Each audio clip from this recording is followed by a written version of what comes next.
कृष्ण हरी नर्मदे हर। तर आज आमचा पायी परिक्रमेचा 20वा दिवस आहे। तर आम्ही निघालो आहोत बालोद या ठिकाणावरून। सकाळचे आता 5:45 झालेले आहेत। बघू आज काय प्रसंग येतात, काय घडते ते। सकाळचे 6 झालेले आहेत आणि आम्ही पुढे जात असताना इथे एक मैया घरासमोर झाडू मारत होत्या। तर मैयाने सगळ्या परिक्रमावासींना हाक मारली चाय प्रसादीसाठी।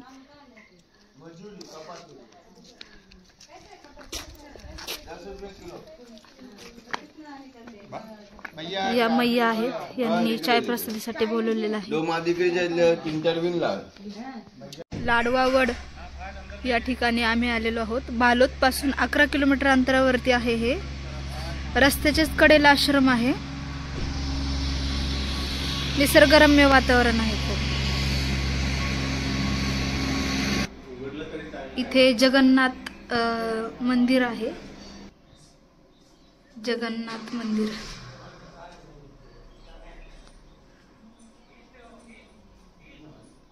हे आतला आश्रम आहे।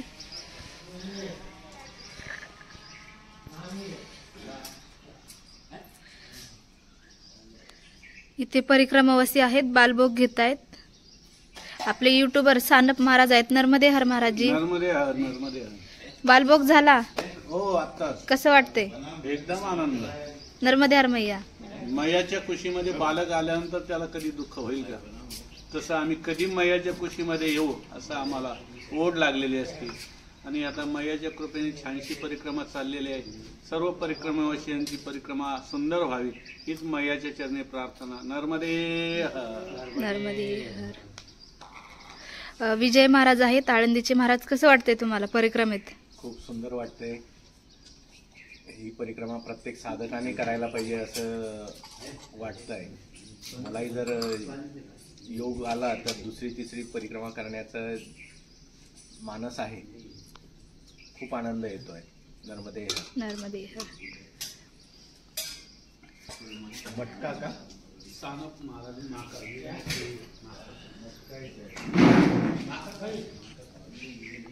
आश्रमातील हे वातावरण आहे।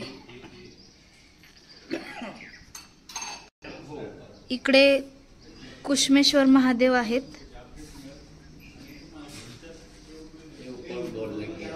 स्वयंभू आहेत।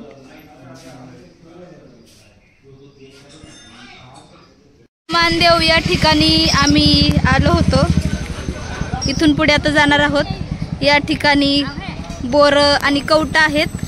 तर मी ही बोर घेतलेली आहेत थोडीशी। आता कवट घेणार आहे पुढे।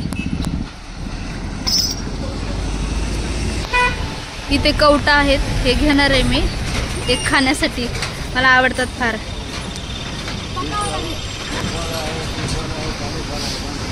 ते बाबाजी कवट बनवत आहे। इकडे वेगळ्याच पद्धतीने कवट बनवलं जातं।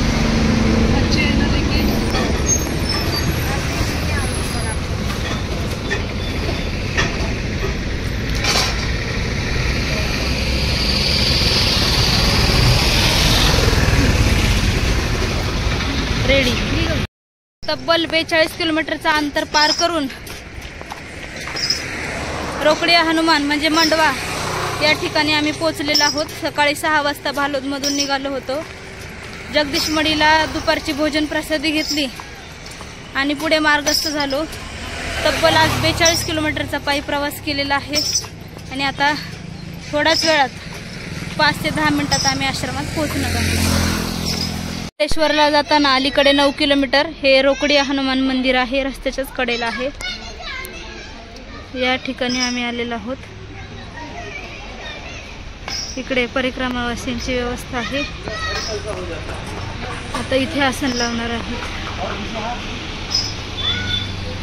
रोकडिया हनुमान मंदिर मंडवा। सकाळचे 6 झालेले आहेत आणि इथे बालभोग सुरू झाला आहे। गावातील काही तरुण मंडळी आहेत। त्यांनी सकाळ सकाळी परिक्रमावासींना बालभोग बनवलेला आहे। रात्री जेवण खूप सुंदर बनवलं होतं महाराष्ट्रीयन पद्धतीने। नर्मदे हर। सकाळचा बालभोग घेऊन चाय प्रसादी आणि पोहे खाऊन आम्ही निघलेलो आहोत अंकलेश्वर या ठिकाणी। 9 किलोमीटर आहे आम्हाला अंकलेश्वर, म्हणजे उद्या आम्ही समुद्र पार करून उत्तर तटावर म्हणजे देव तटावर जाणार आहोत. दक्षिण तट हा पितरांचा तट असतो, आपल्या पितरांना मुक्ती भेटते, आणि उत्तर तट हा देव तट असतो. वरला जात असताना सकाळ सकाळी एक बाबाजी आलेले आहेत आणि परिक्रमावासियांना चाय प्रसादी आणि बिस्किट देत आहेत. रस्त्यावर का होईना जाता जाता ते सेवा करतायत. नर्मदे हर हर रोज सेवा करते हो आप? हर रोज करते हैं. चाय देते हो सेवा में? नर्मदे हर. थोडंसं पुढे आलो आणि आल्यानंतर या ठिकाणी एक बाबाजी आहेत. परिक्रमावासी रस्त्याच्या त्या साईडने जात असताना बाबाजी त्यांना बोलवतात आणि इथे दक्षिणा देत आहेत बाबा सर्व परिक्रमावासियांना. नर्मदे हर बाबाजी. अंकलेश्वरला जात असताना इथे एका काकांनी आम्हाला चाय प्रसादीसाठी हाक मारून बोलवलेलं आहे. छोटी टपरी आहे त्यांची आणि ते परिक्रमावासियांना चाय प्रसादीची सेवा देतात. नर्मदे हर. आप कब से सेवा देते हो? 2013 परिक्रमावासियों को जो गुजरते यहाँ से चाय प्रसादी देते हो? इतना निकले दिन भर? दिन 10 बजे रात तक इतना निकले. सबको बिस्किट चाय हमारे लोग बिस्किट कम खाते हैं कि चाय पी के फिर रात तक उठते हैं. नर्मदे. 2013 से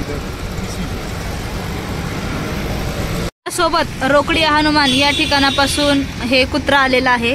तर या ठिकाणी आम्ही चाय प्रसादीसाठी थांबलेलो होतो. तर या काकांनी त्या कुत्र्याला दूध दिलेलं आहे, पाणी दिलेलं आहे आणि बिस्किट पण खाऊ घातलेले आहेत.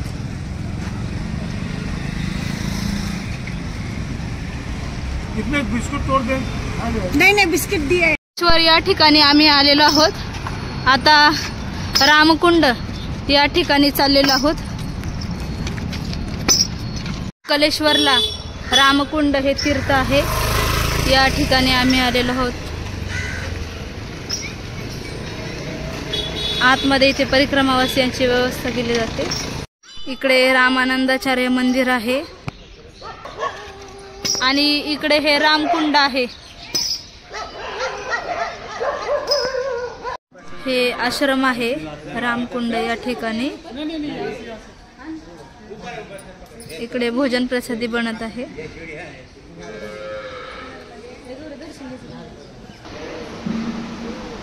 मंदिरातील हा परिसर आहे.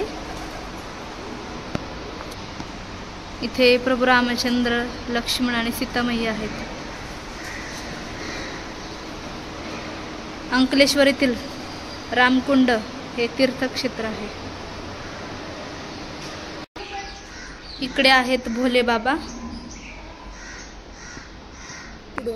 इथे सगळे साधू संत आहेत. इथे एक छोटे महाराज आहेत.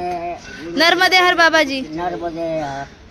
तेरे जमाने में ये जंगल था, तब राम लक्ष्मण जान के आया तो माँ को प्यास लगा था, तो राम जी ने तीर छोड़ा था, इसलिए राम को एक रात रुका था. एक राम टेकरी ये नाम या रुके थे. बघा या ठिकाणी प्रभू रामचंद्रांनी बाण मारला होता आणि इथे थांबले होते, त्याच्यामुळे याला रामकुंड, रामटेकडी असं नाव म्हणतात. आणि मी आता तुम्हाला समोर मग अशी रामकुंड दाखवलेला आहे. नर्मदे हर. रामकुंड या ठिकाणी सगळे परिक्रमावासी भोजन प्रसादी घेण्यासाठी बसलेले आहेत.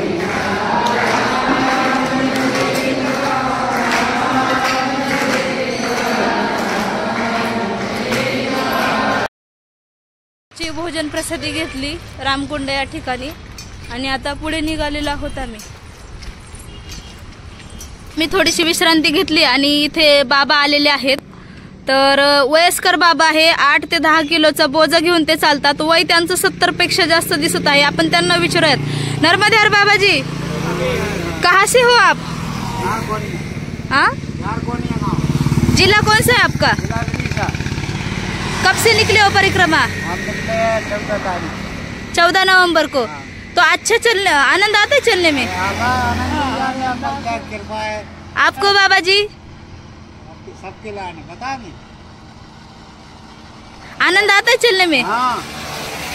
उम्र ज्यादा हो गई, थकान नहीं आती है? अरे अब आती है क्या करें। बघा वय झालंय तरी नर्मदा परिक्रमा करताना आनंद किती चेहऱ्यावर। सजोद या ठिकाणी आम्ही आलेलो आहोत आणि हे सिद्धेश्वर महादेव मंदिर आहे आणि इकडेच शेजारी हे इंद्रकुंड आहे। हे इंद्रकुंड आहे। आतमध्ये सिद्धनाथ महादेव मंदिर या ठिकाणी हे आश्रम आहे आणि इथे नर्मदा मैया आहेत। या इकडे दत्तगुरु आहेत।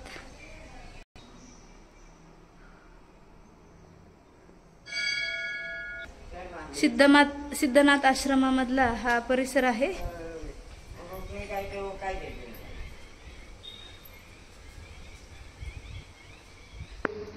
इथे आहे सिद्धनाथ महादेव मंदिर।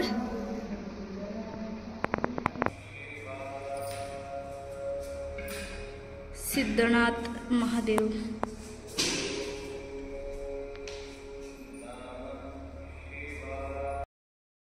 ला 1 किलोमीटर अंतरावरतीच राहिलेला आहे। तर आम्ही विश्रांतीसाठी इथे रस्त्याच्याच कडेला एका कट्ट्यावर बसलेलो आहोत। थोडीशी विश्रांती घेणार, कारण दिवसभर चालतो, दमतो, पाय पण दुखतात, पायाला विश्रांती देणं गरजेचं आहे। नुसतं चालून पळून उपयोग नाही, त्याच्यामुळे 5-10 मिनिटं आराम करणार आणि पुढे निघणार आहोत। ज्या ठिकाणी आज थांबणार आहोत ते हे ठिकाण आहे, रस्त्याच्याच कडेला आहे, छोटंसं मंदिर आहे। मंदिरात आम्ही थांबणार आहोत।